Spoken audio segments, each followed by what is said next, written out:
And here's how to enable ChatGPT Voice Mode on iPhone.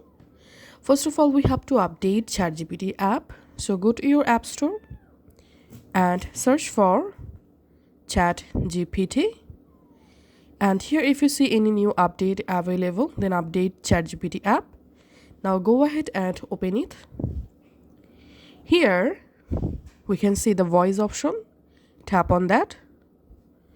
And here we can see sneak a peek at advanced voice mode, free monthly preview, natural conversation, personalized to you, and just tap on choose a voice. And here you will find a bunch of different voice. You can pick any of them. Hey, what's up? Feel free to ask me about anything that's... Hello, it's lovely to meet you. If there's anything you need. Hey, it's great to meet... Hello. Just tap on get started. If there's anything you need, please. And here ChatGPT would like to access the microphone. Just tap on allow. And that's it. You have successfully turned on ChatGPT voice. Hey. Hello, how's your day going so far? Now you can go ahead and use ChatGPT with your voice.